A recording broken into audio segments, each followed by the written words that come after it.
राधे राधे।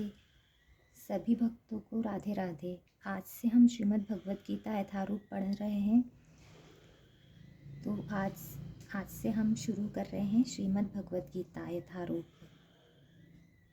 हरे कृष्ण।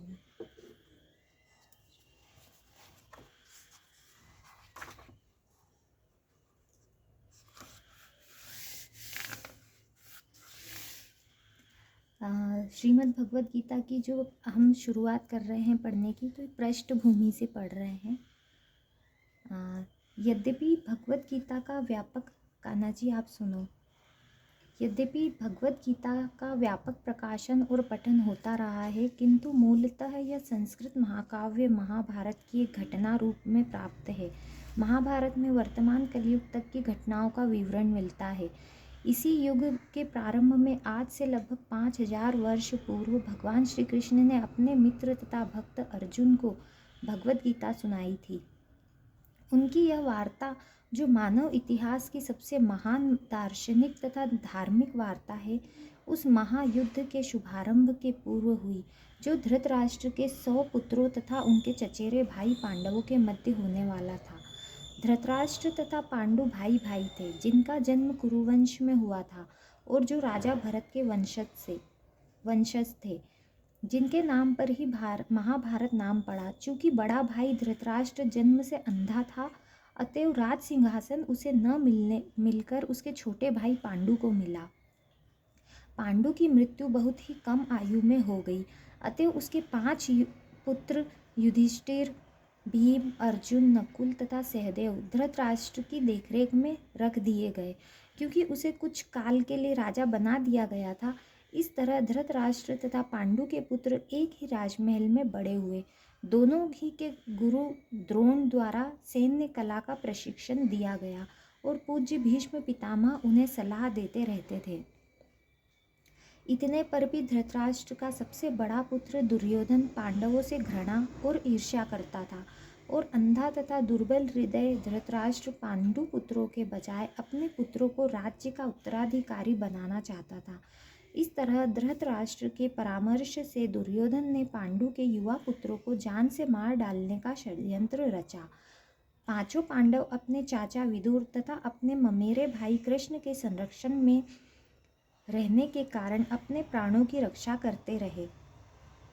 कृष्ण कोई सामान्य व्यक्ति नहीं, अपितु साक्षात परम ईश्वर है। उन्होंने इस धराधाम में अवतार लिया था और अब एक राजकुमार की भूमिका अदा कर रहे थे।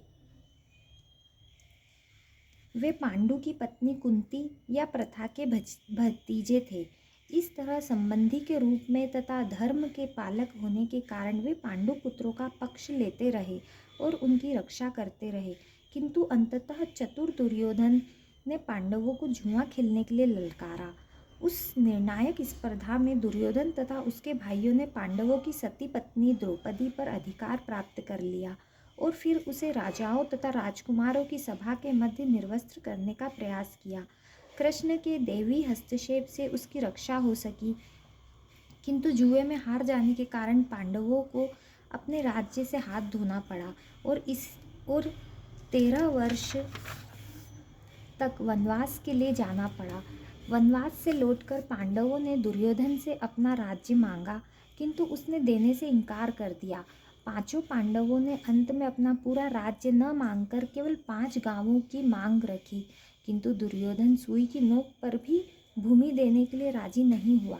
अभी तक तो पांडव सहनशील बने रहे, लेकिन अब उनके लिए युद्ध करना अवश्यंभावी हो गया।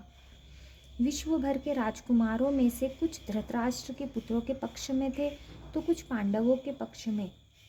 उस समय कृष्ण पांडु पुत्रों के संदेशवाहक बनकर शांति की याचना के लिए धृतराष्ट्र के दरबार में गए। जब उनकी याचना अस्वीकृत हो गई तो युद्ध निश्चित था। अत्यंत सच्चरित्र 5 पांडवों ने कृष्ण को भगवान के रूप में पहचान लिया था, किंतु धृतराष्ट्र के दुष्ट पुत्र उन्हें नहीं समझ पाए थे। फिर भी कृष्ण ने विपक्षियों की इच्छा अनुसार ही युद्ध में सम्मिलित होने का प्रस्ताव रखा। ईश्वर के रूप में वे युद्ध नहीं कर सकते थे, किंतु जो भी उनकी सेना का उपयोग करना चाहे कर सकता था। राजनीति में कुशल दुर्योधन ने कृष्ण की सेना झपट ली। जबकि पांडवों ने कृष्ण को लिया। इस प्रकार कृष्ण अर्जुन के सारथी बने और उन्होंने उस सुप्रसिद्ध धनुर्धर का रथ हाँकना स्वीकार किया। इस तरह हम उस बिंदु तक पहुँच जाते हैं जहाँ से भगवद गीता का शुभारंभ होता है। दोनों ओर की सेनाएं युद्ध के लिए तैयार खड़ी है और धृतराष्ट्र अपने सचिव संजय से पूछ रहा है कि उन सेनाओं ने क्या किया। इस तरह सारी पृष्ठभूमि तैयार है। आवश्यकता है केवल इस अनुवाद तथा भाष्य के विषय में संक्षिप्त टिप्पणी की। भगवद गीता के अंग्रेजी अनुवादकों में यह सामान्य प्रवृत्ति पाई जाती है कि वे अपनी विचारधारा तथा दर्शन को स्थान देने के लिए कृष्ण को ताक पर रख देते हैं। वे महाभारत के इतिहास को पौराणिक कथा मानकर कृष्ण को निमित्त बनाते हैं। किसी अज्ञात प्रतिभाशाली व्यक्ति के विचारों को पद्य रूप में प्रस्तुत करने का या फिर बहुत हुआ तो कृष्ण को एक गौण ऐतिहासिक पुरुष बना दिया जाता है, किंतु साक्षात कृष्ण भगवद गीता के लक्ष्य तथा विषय वस्तु दोनों है, जैसा कि गीता स्वयं अपने विषय में कहती है। अतः यह अनुवाद तथा इसी के साथ दिया हुआ भाष्य पाठक को कृष्ण की ओर निर्देशित करता है, उनसे दूर नहीं ले जाता। इस दृष्टि से भगवद गीता यथारूप अनुपम है। साथ ही इसकी सबसे बड़ी विशेषता यह है कि इस तरह के पर यह पूर्णतया ग्राह्य तथा संगत बन जाती है। चूँकि गीता के वक्ता एवं उसी के साथ चरम लक्ष्य भी स्वयं कृष्ण है, अतएव यही एकमात्र ऐसा अनुवाद है जो इस महान शास्त्र को सही रूप में प्रस्तुत करता है। हरे कृष्ण। तो आज हमने भगवद गीता का पृष्ठभूमि पढ़ी। अब कल हम पढ़ेंगे आमुख। हम जब ये भगवद गीता रोज पढ़ेंगे तो इससे हमें भक्ति की भावना जागृत होगी और हमें भगवान कृष्ण के चरित्र के बारे में सही से समझ आएगी।